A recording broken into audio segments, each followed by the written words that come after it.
হাস্যবিদ্যা কথা এই যে গল্পটা রয়েছে তোমাদের, এখান থেকে কিন্তু মোস্ট মোস্ট মোস্ট ইম্পর্টেন্ট যে প্রশ্নটা তোমাকে দেখতেই হবে সেটা হচ্ছে গল্পে উল্লিখিত চতুর্থ চোরের ধূর্ততার পরিচয় দাও। ভীষণ ভীষণ ভীষণ ইম্পর্টেন্ট, 5 স্টার দিয়ে রাখতে পারো। আশা করছি এই প্রশ্নের উত্তরটা তোমার তৈরি হয়ে গেছে।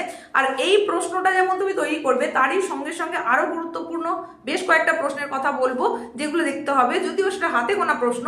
তো সেই প্রশ্নগুলো বলার আগে বলি, অতি অবশ্যই তোমাকে যেটা করতে হবে সেটা হচ্ছে বিষয়বস্তুটা কিন্তু খুব ভালো করে জানতে হবে। হ্যাঁ, এই গল্পের বিষয়বস্তু আর নামকরণের সার্থকতা, এটা যদি তুমি করে যেতে পারো তাহলে এখান থেকে যাই প্রশ্নই আসুক না কেন সেটা তুমি উত্তর দিয়ে আসতে পারবে। এখান থেকে তোমাদের কিভাবে প্রশ্ন আসবে, তোমাদের 2 মার্কের প্রশ্ন আসবে, 5 মার্কের প্রশ্ন আসবে। তাহলে এই যে 2 মার্ক এবং 5 মার্কের উত্তর দিতে গেলে তোমাকে কিন্তু গল্পের বিষয়বস্তুটা খুব ভালো করে জানতে হবে, তাহলে সেখান থেকে যাই প্রশ্নই দিক তুমি কিছু হলেও অন্তত লিখে আসতে পারবে। এইবার বলি যে এখান থেকে আর কোন কোন প্রশ্ন তোমাকে তৈরি করতেই হবে। তাহলে চতুর্থ চোরের ধূর্ততার পরিচয়, এটা তো মাস্ট বি করতেই হচ্ছে। তারই সঙ্গে সঙ্গে দেখে রাখবে এই যে চতুর্থ চোরের কথা বলছি, তার চারিত্রিক বৈশিষ্ট্য এটা অবশ্যই দেখে রাখবে। মানে হাস্যবিদ্য কথা গল্প অবলম্বনে চতুর্থ চোরের চারিত্রিক বৈশিষ্ট্য আলোচনা করো। এটাও মোস্ট ইম্পর্টেন্ট একটা প্রশ্ন, এটাও তুমি 5 স্টার দিয়ে রাখতে পারো। এটা দেখবে, আর তার সঙ্গে সঙ্গে দেখবে যে স্বর্ণবীজ বপন করতে প্রত্যেকে রাজি হলো না কেন। তারই সঙ্গে সঙ্গে তোমরা এটাও দেখে রাখতে পারো যে সোনা চাষের পদ্ধতি সম্পর্কে চতুর্থ চোর ঠিক কি বলেছিল, এটা তোমরা দেখে রাখবে 5 মার্কসের কোশ্চেন হিসাবে। তারই সঙ্গে সঙ্গে গল্প অবলম্বনে রাজার যে চরিত্র তা আলোচনা করো।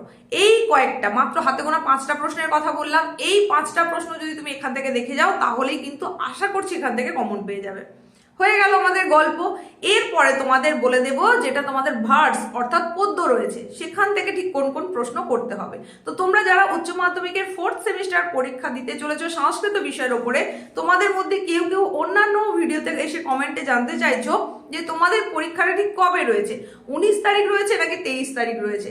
এই কনফিউশনটা তোমাদের কেন তৈরি হচ্ছে সেটা জানি না। তোমাদের রুটিন সম্পর্কে অনেক আগেই তোমাদেরকে অবগত করেছি। তো 19শে ফেব্রুয়ারি তোমাদের কিন্তু সংস্কৃত বিষয়ের পরীক্ষা রয়েছে 4th সেমিস্টারের জন্য। আর 23শে ফেব্রুয়ারি যে পরীক্ষাটা রয়েছে সেটা কিন্তু ওল্ড সিলেবাসের যাদের, তাদের সংস্কৃত বিষয়ের পরীক্ষা রয়েছে।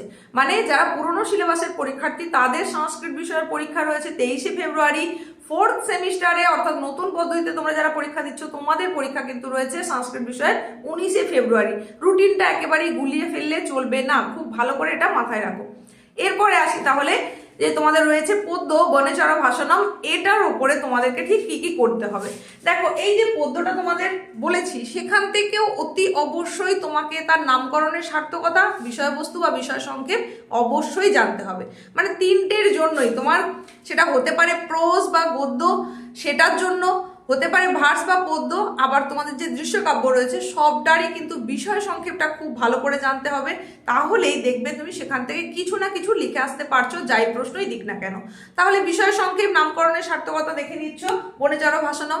এরপরে এখান থেকে তোমার গুরুত্বপূর্ণ যে ইম্পর্টেন্ট প্রশ্নগুলো যেগুলো রয়েছে সেগুলো শুনে নাও। ভার্বি বিরচিত কিরাতার্জনিয়ম মহাকাব্যের অন্তর্গত বনেচর ভাষণম পদ্যাংশের বনেচরের উক্তির পরিপ্রেক্ষিতে তার চারিত্রিক বৈশিষ্ট্য কিরকম ভাবে ফুটে উঠেছে তার নিজের ভাষায় আলোচনা করো। একেবারে সহজ ভাষায় বলতে গেলে যেটা দাঁড়াচ্ছে সেটা হচ্ছে বনেচর ভাষণম পদ্যাংশে বনেচরের যে চারিত্রিক বৈশিষ্ট্য বা গুণাবলী পরিস্ফুট হয়েছে তার নিজের ভাষায় আলোচনা করো, এটা বলতে পারে।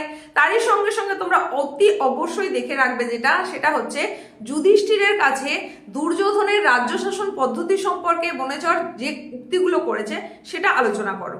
নেক্সট যেটা দেখে রাখবে সেটা হচ্ছে যুধিষ্ঠিরের কাছে বনেচর কেন ক্ষমা প্রার্থনা করেছিল তা নিজের ভাষায় আলোচনা করো। ব্যাস, এই কয়েকটা মাত্র প্রশ্ন, একদম হাতে গোনা প্রশ্নের কথা বলছি, অতি গুরুত্বপূর্ণ সম্ভাব্য প্রশ্ন, তাই এগুলো তোমাকে দেখতেই হচ্ছে। নেক্সট তোমাদের যেটা রয়েছে সেটা কি, সেটা হচ্ছে তোমাদের দৃশ্যকাব্যম বা নাটক রয়েছে। সেখানে তোমার যেটা রয়েছে সেটা হচ্ছে আত্রী বনদেবতার সংবাদ। এখান থেকেও তোমাদের 5 মার্কসের কোশ্চেন আসতে পারে। তো তার জন্য মোস্ট ইম্পর্টেন্ট কিছু প্রশ্ন বলে দেবো, তবে তার আগে বলি উচ্চ মাধ্যমিক শিক্ষা সংসদের তরফ থেকে যে মডেল প্রশ্নপত্রের সেট প্রকাশ করা হয়েছে তার প্রশ্নগুলো কিন্তু তোমরা অতি অবশ্যই গুরুত্ব সহকারে দেখে যাবে। সেটা 2 মার্কসের হোক, 4 মার্কসের হোক এবং 5 মার্কসের হোক, যাই হোক না কেন। তো চলো এখন আত্রেয়ী বনদেবতা সংবাদ, এখান থেকে তোমরা কোন কোন প্রশ্ন করবে সেটা জেনে নাও। অবশ্যই বিষয় সংক্ষেপ, নামকরণের সার্থকতা দেখতেই হচ্ছে।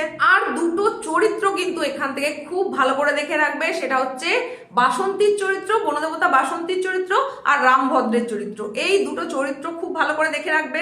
নেক্সট যে গুরুত্বপূর্ণ প্রশ্নটার কথা বলবো সেটা হচ্ছে বাল্মীকির আশ্রমে আত্রেয়ীর অধ্যয়নের পথে যে প্রধান দুটো বাধা সৃষ্টি হয়েছিল সেগুলো আলোচনা করো। এটাও দেখে রাখবে, এটাও বেশ গুরুত্বপূর্ণ প্রশ্ন। পরবর্তী যে গুরুত্বপূর্ণ প্রশ্নটার কথা বলবো সেটা হচ্ছে বনদেবতা বাসন্তী এবং আত্রেয়ীর কথোপকথনের মাধ্যমে দণ্ডকারণ্যের যে বর্ণনা পাওয়া যায় তা নিজের ভাষায় উল্লেখ করো, এটা দেখবে। আর লাস্ট প্রশ্ন যেটা বলবো সেটায় যাওয়ার আগে বলি, তোমাদের 4 মার্কসের প্রশ্ন যেটা কিনা আসবে শুধুমাত্র তোমাদের কোন পোর্শন থেকে, লৌকিক ও আধুনিক সাহিত্যের ইতিহাস। আর তার সাজেশন খুব তাড়াতাড়ি আসতে চলেছে, তাই চ্যানেলে চোখ রাখো। আর আজকের এই প্রশ্নগুলোর মধ্যে তোমার কতগুলো তৈরি হয়েছে সেটা অতি অবশ্যই জানাও। আর জেনে নাও এখন শেষ প্রশ্নটা যেটা তোমাকে করতে হবে। বাল্মীকির আশ্রম ত্যাগ করে আত্রেয়ী কেন দণ্ডকারণ্যে এসেছিলেন? ব্যাস, এই প্রশ্ন কয়েকটা করো। এই প্রশ্নগুলো যদি তোমার রেডি থাকে তাহলে যাই প্রশ্নই আসুক সমস্তটা কিন্তু করতে পারবে। আর 3টের জন্যই কিন্তু বললাম বিষয় সংক্ষেপ বা সারাংশ, এটা কিন্তু তোমাকে দেখতেই হচ্ছে গদ্য পদ্য এবং নাটক থেকে। তাহলে তোমার ধারণাটা স্বচ্ছ থাকবে, তাহলে যেই প্রশ্নই থাকবে সেটার উত্তর তুমি দিয়ে আসতে পারবে। শুধু 5 মার্কের জন্য নয়, 2 নম্বরের ক্ষেত্রেও একই কথা প্রযোজ্য।